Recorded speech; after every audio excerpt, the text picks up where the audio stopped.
जिन्होंने मुझे यहाँ पे आमंत्रित किया। फर्स्ट ऑफ ऑल आदरणीय सभापति महोदय, उपस्थित डीएमआरसी के सर, वाईएफसीए के सर, मैदानम, आप लोगों के बीच सॉल्यूशन जो हम यहाँ पे ट्रेनिंग करा रहे हैं पिछले 1 महीने से भी ज़्यादा हो रहे हैं। मेरा देखो दोस्तों, हमारा मेन मोटिव क्या है, आज हम लोग एकत्रित क्यों हुए, इस पे ध्यान देने की मैं आप लोगों का ध्यान केंद्रित करता हूँ। ये कहाँ से हमें मिला, आखिर इसी दिन ये हफ्ता क्यों हम लोग मना रहे हैं। दोस्तों, सबसे पहले इसका श्रेय और मैं उसको ईश्वर से प्रार्थना करूंगा कि वो जन्नत में हो, स्वर्ग में हो, डॉक्टर सर्वपल्ली राधाकृष्ण जी, जिन्होंने उनकी राष्ट्रपति थे वो हमारे देश के, जिन्होंने हम लोगों के प्रति सोचा। हमारा देश अंग्रेजों का गुलाम था, तराई तराई मची थी। जब हमारा देश आज़ाद हुआ, आज़ादी के बाद लेबरों के साथ अन्याय, स्टाफ के साथ अन्याय, लेबरों का कोई फैसिलिटीज़ नहीं देखा जाता था। और आज़ादी, जब देश गुलाम होता है, उस देश के नागरिक का सारा दिमागी हालत भी गुलाम के तरीके से कार्य करने लग जाता है।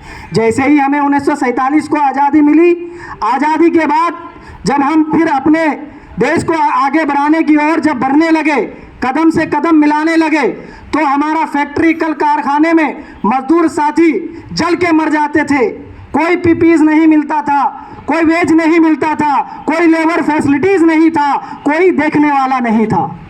लेकिन इस पे बात हुई, मैं उस महान क्रांतिकारी राष्ट्रपति जी का सदा आभारी रहूंगा, हम सभी लोग आभारी रहेंगे, डॉक्टर सर्वपल्ली राधाकृष्ण जी, जिन्होंने उसकी ज्वाला उसके सीने में उठता रहा। 1961 में यह बात की बुनियाद डाली गई, चलता रहा। जब हमारे वो राष्ट्रपति बने तो उसने सोचा कि मौत की रेशियो फैक्ट्री में क्यों नहीं कम होता, आखिर लोग जल के क्यों नहीं क्यों मरते हैं, आखिर इतनी लापरवाही क्यों होती है। कोई मजदूर मरता है तो उसका बीवी विधवा हो जाती है, बच्चे यतीम हो जाते हैं, आखिर इसका कौन जिम्मेवार होगा। उस समय कोई ध्यान नहीं देता था। फिर उसने, लोग क्या समझते थे, ईश्वर की मर्जी थी, मर गया चला गया, अल्लाह की मर्जी थी, चला गया। हम किसी भी गलती के कारण को नहीं ढूंढते थे, गलती से हम नहीं सीखते थे। इसीलिए उन्होंने सभी का ध्यान एक सुरक्षा की तरफ लेके गया। फिर 1962 से लेकर के 1965 तक उसका 67 तक उसकी कार्यकाल रही। उसी दौरान इस दिवस का स्थापना 4 मार्च 1965 को किया गया। और वहीं से जिस दिन इसकी स्थापना हुई थी, स्थापना होने के बाद 6 साल के बाद फिर हमने क्या किया, 1962 से 72 से हमने इसका सिलसिला जारी रखा। क्यों रखा, हम त्यौहार क्यों मनाते हैं, हम सीखते हैं, हम जागरूक होते हैं, हम पूरी साल सो जाते हैं। अगर हमें ध्यान नहीं होता है तो हम बेदार करने के लिए होली मनाते हैं, दिवाली मनाते हैं, ईद मनाते हैं। ये क्या है, ये सीखने की चीज़ है। अवेयरनेस की कमी थी हमारे देश में। फिर अवेयरनेस करने के लिए, जगाने के लिए, लोगों को जगाने के लिए तरीके से नुक्कड़ नाटक के द्वारा सेफ्टी को समझाया गया, सुरक्षा को समझाया गया।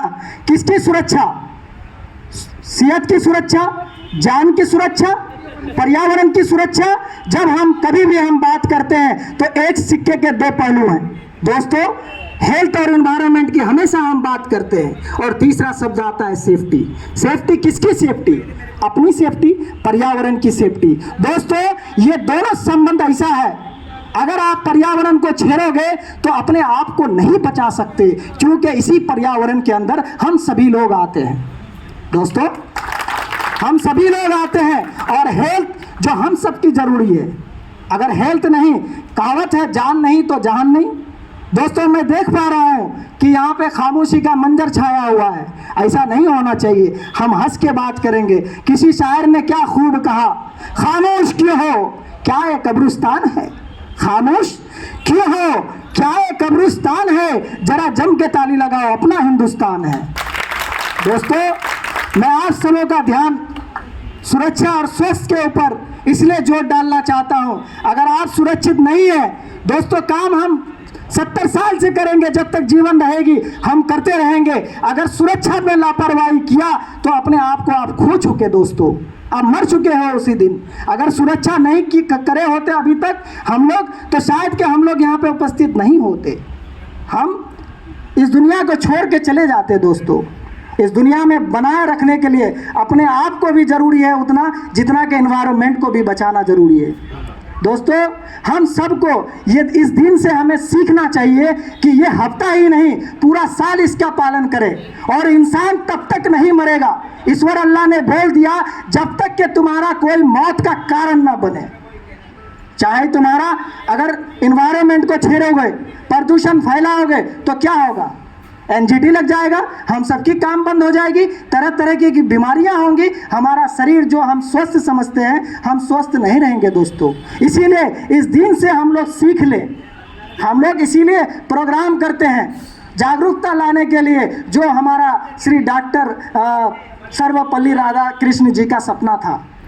शायद के मौत की रेशियो को हम कम कर सके ताकि हमारा देश तरक्की की ओर बढ़ता रहे और किसी का परिवार जो है विधवा ना हो, किसी की बीवी विधवा ना हो, किसी का बच्चा यतीम होकर रोड में ना भटके। मैं ईश्वर अल्लाह से प्रार्थना करता हूँ कि हमारा दिन शुभ रहे, हम सुरक्षा का पालन करें।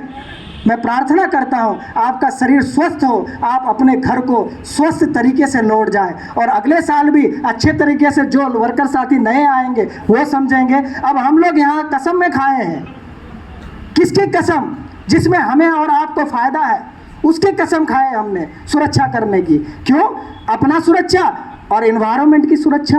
अगर आपने इसकी सुरक्षा कर ली तो आप अपने ज़िंदगी का मकसद जो है अच्छी तरीके से जी लिया, आगे भी दुनिया अच्छा रहेगा, हमारा देश और तरक्की की ओर बढ़ेगा। दोस्तों, एक शेर के साथ मैं अपना वाणी को विराम देना चाहता हूँ। एकता ही से राष्ट्र का निर्माण होता है, एकता ही से राष्ट्र का निर्माण होता है और प्रेम से ही देश का कल्याण होता है। प्रेम का दीप घर घर जलाओ साथियों, यही खुदा का पैगाम होता है। थैंक यू, धन्यवाद साथियों।